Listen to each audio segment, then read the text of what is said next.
He came in yelling, and I grabbed the gun off of the nightstand and started shooting because I was scared. You're scared of him? No, I didn't know who it was. Okay.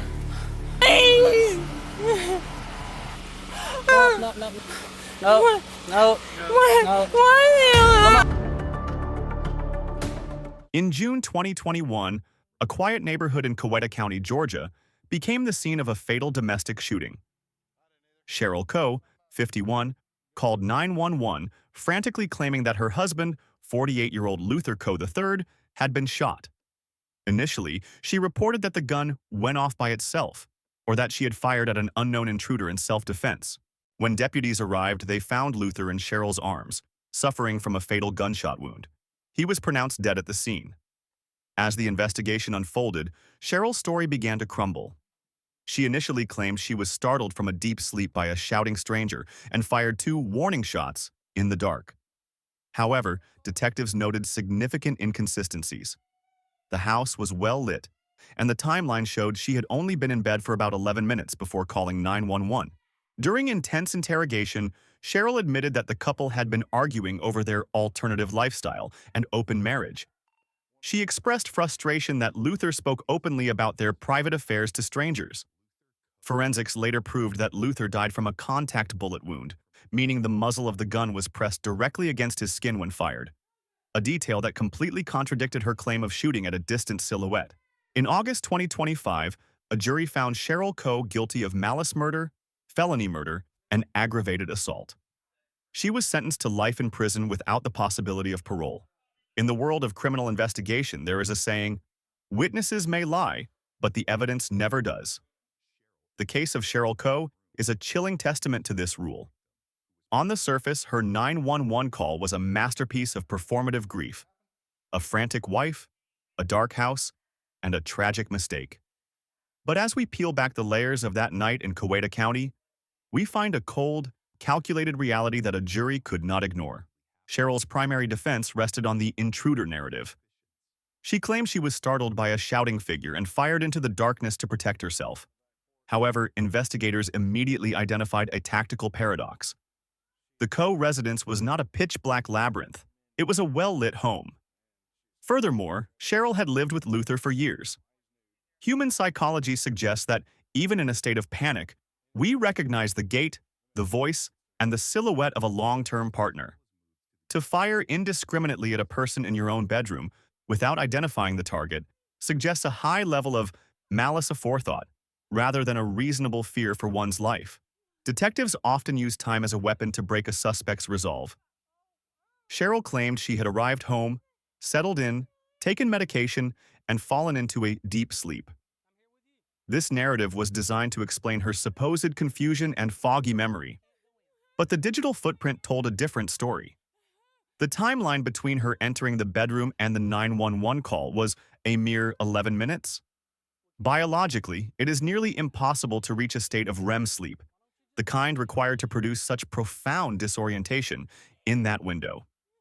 Legally, this proved she was wide awake, aware, and likely engaged in the very argument that served as the catalyst for the shooting.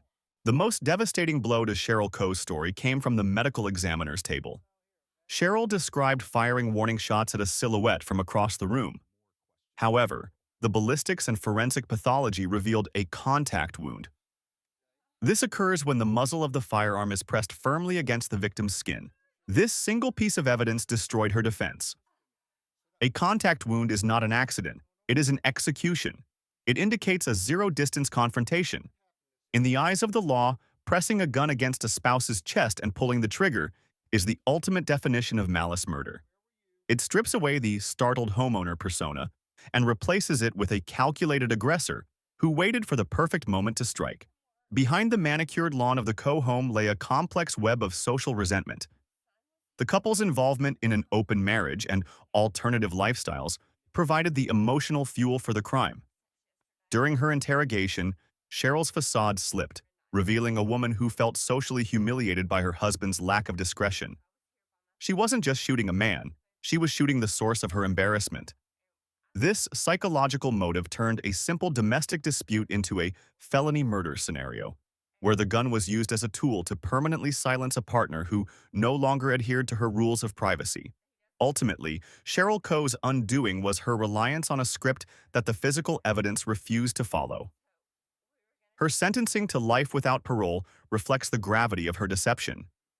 She attempted to manipulate the legal system's sympathy for victims of home invasions to cover up a cold-blooded domestic execution.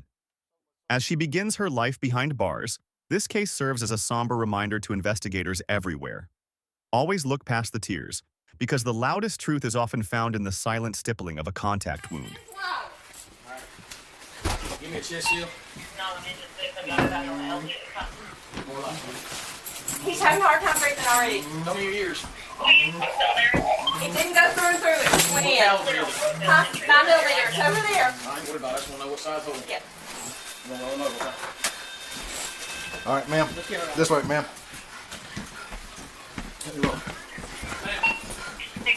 All right. Police identify the suspect, seen here, as 51-year-old Cheryl Coe, the victim's wife of 4 years. Oh, God. We're going to go in here and sit down, okay? Hey, buddy. Hey. Please. Please, God. Please. Hey, come out here. Okay, listen. You can do me a favor? You can just have a seat right. He was out in the shop. He'd been in the shop since I got home. Okay. I had 5 Angry Orchards sitting out on the back porch by myself. Okay. I went to bed. I took my medicine before I went to bed. He came in yelling, and I grabbed the gun off from the nightstand and started shooting because I was scared. You're scared of him? No, I didn't know who it was. Okay. I didn't know who had come in. I just knew somebody had come in the house yelling. We leave our doors open.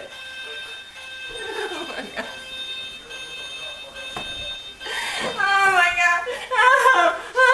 Come on, we'll walk right out here, okay? Come on. We'll walk right out here. This seat right here, okay? You want to have a seat right there? No, the bedroom door was closed. I had blackout curtains on the windows. No, no. Was the TV still on at that The point? TV was still on, but I couldn't. All the doors were closed. Was there anybody else here? No. At that time, are you sure there was nobody else No. here besides the two of you? It was just the 2 of us. His son had left a while back. I heard his truck leave, but I was still out on the back porch, and he was still up in the shop.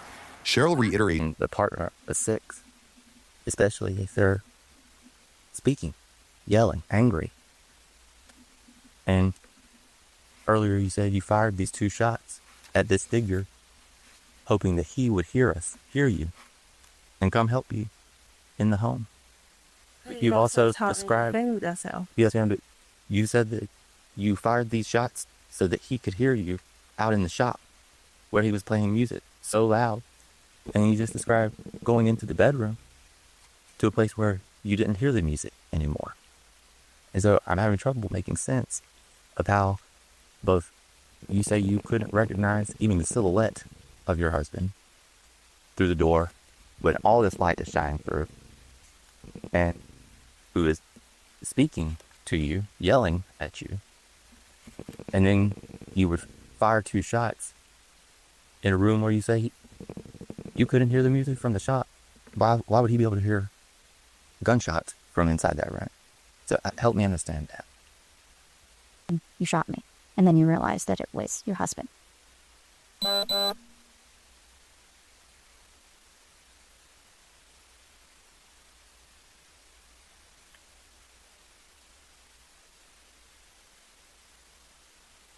So we're just trying to make sense of all of this. And listen, if you all got into an argument or there was something that happened prior to you shooting, let us know. Tell me now so that we can help you. detectives confront The public reaction to the story has been very lively. Here's what people are saying. Her fake acting is just so disgusting. Twice she looks over at the water bottle while she's doing that fake hand shaking thing to see if she's shaking it hard enough for water to splash out. She was going for that effect. I'm so glad I didn't have to interview her. She would have drove me crazy in less than 5 minutes. She can't lie worth anything. She is definitely not a method actor. Her victimhood is disgustingly nauseated face. Notice in the beginning when the officers were in the house, it was silent. As soon as they announced their presence, that's when her acting began. He's my best friend BS. Who would kill their best friend in cold blood? Rot in prison. She also said, he's my whole world. I fully agree with you that she should never see the light of day ever again. I will say I laughed when she was hysterically crying and the one officer smirked about her poor acting job. There's absolutely no way I could have remained professional during this interaction with her. Ultimately, the jury saw through the lies. Cheryl Coe was found guilty of malice murder, felony murder, and aggravated assault. For the cold-blooded execution of her husband, she was sentenced to life in prison without the possibility of parole. Justice was served, and she will spend the rest of her days behind bars.